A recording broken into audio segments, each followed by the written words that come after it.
I remember one time, oh geez, 30 years ago or more, in Huntington Beach, when I was getting out of the water from surfing, and I was walking over towards the shower, and it was a weekday. There wasn't many people on the beach, and it's next to the walkway there. And as I got closer, I noticed that there was a man standing there with a shopping cart from the store, and full of all kinds of stuff, just stuff. And so as I got closer to it, he appeared to be a homeless man. And so, but it was more than obvious.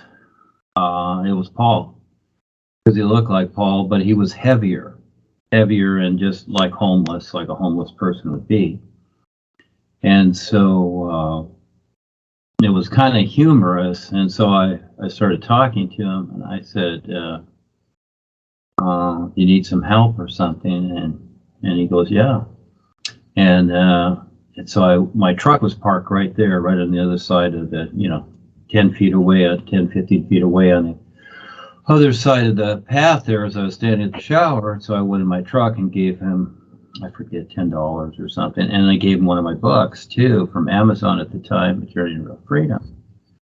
And when I gave it to him, he said, well, thank you, and I'll go buy some beer with this.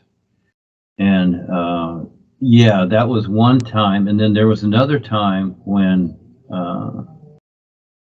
I was living in the last place there by the Hilton in the mobile home park.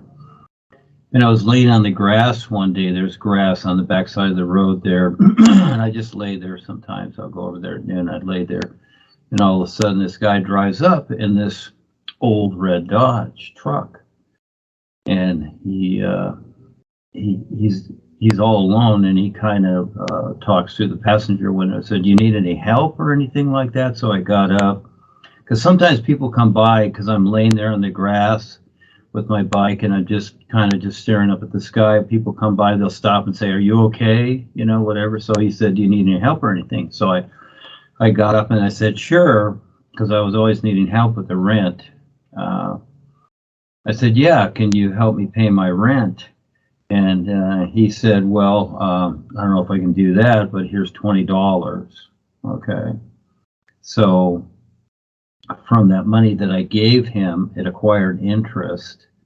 And I had seen him. What was funny is that I had first seen him drive by. And then he drove around the little island in the middle of the road there on down to the stop sign and back again. And then he came in front of me, and I had noticed that too. And so then he drove off, and I knew it was him. That's how he is. He just has fun with these things. So because it continually inspires all of us, I get discouraged at times here because I would like things to be more so, but it always takes time. And so we look at the people here that have, that are intent on developing their abilities and their awareness and contributing. And as each person steps up and becomes more so, to more define themselves with a real purpose here. That's what it's all about, because that's all and everything from the real universes to creation that makes sense. And so we're very fortunate to know every moment. I'm very grateful that we know the real guides, and these individuals really care. And even when we're this or that, they care. And they just keep going. So the seers are precious. I've always looked for that. Rebazar has always brought them around, but they didn't always agree. They would do something for a while, and they weren't really interested. They didn't really see it, the possibilities. And so more so and more so. And they've done this a long time. You have to understand, they've done this a long time. They're just like you and I. They get a little discouraged too. It's like, when are you going to do this? When are you going to do something? Because this is how it is. This is the activity of it. This is the activity. This is the reality life is. So And you all have experiences and see things. I see Kelsey and Jeremy as the visionaries and the possibilities, because again, you're the younger generation, you relate to them. We're the older people, and so what we say out there sounds good, but it's like you're old, okay? But and so this is the playing with the human consciousness here on this planet, and we have to play with it because that's how it is. And you'll notice that the real guys, Rebus, are the boys. They're not interested in wiping out the reptilians. It's not about that. That's not what life is. You don't wipe out things. So you supplement, you implement, you infiltrate, you do all these things. So we are infiltrating seers, ideas, etc. This is the fun part. This is how it is. And these are challenges that can only make us become more aware. That's all. Stepping up and just walking into the unknown, and you're just going to figure it out.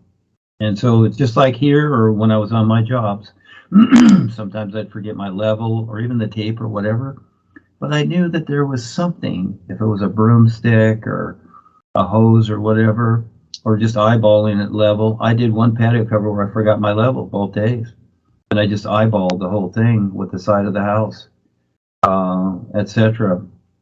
And so this is what you do. And here, I always know that if I have to implement something or do something, just figure it out. And like Val is doing in the backyard there, with the strange area that he lives in. And so, but it's cool in its own way. Yes, it is. It's cool, and he's doing it. But this is the most important here, is to focus on this. But again, everybody has their qualities to contribute, to have this focus, etc. And the reason this is so, and I see it with myself too, is that it's like watching a movie. And when you get it objectively, you many times better understand than just getting it yourself. Certain things you'll get yourself. Yes, we do ourselves. But other things, we need an objective view of what's taking place, to where we more so accept it. Just like people talk about the movies or TV. Oh, I saw this in the movies or on TV. And they are good relationships to and references to let people know, because they watch movies and they like it. And it's like they kind of, using the word I believe, but they believe it more so than they do their own life. Because why are all those people out there standing and cheering people that simply have a job being filmed?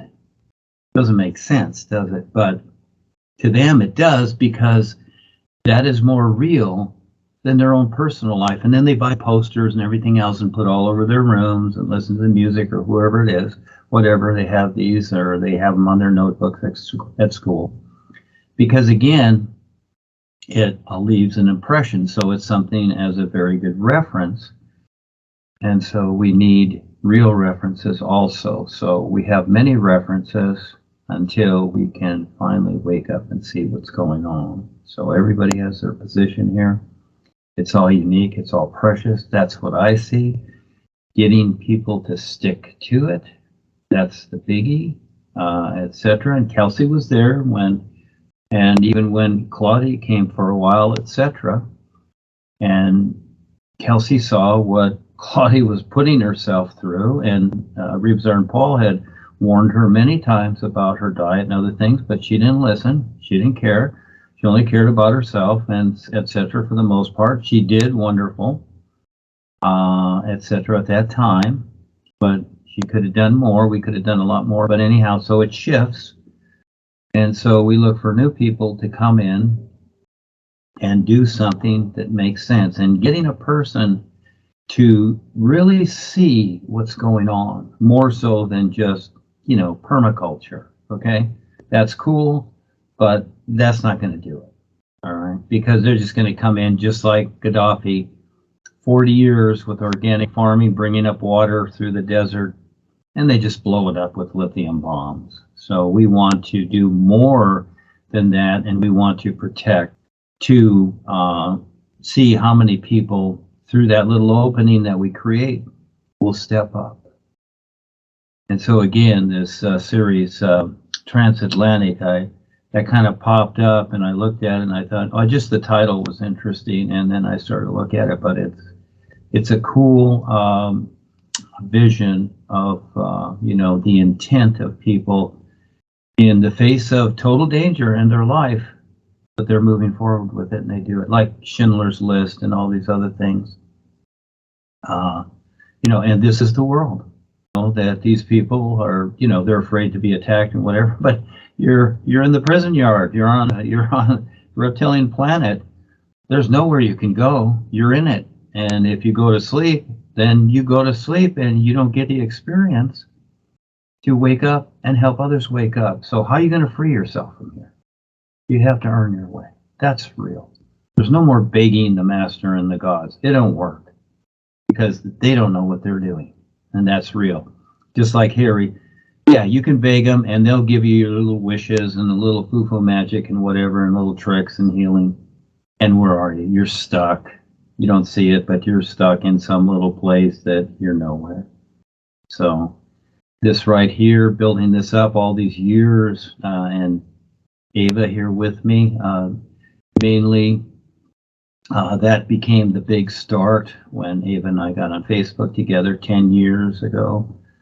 And so here we are, and it's taken a lot to bring everybody to this point right here, the very few.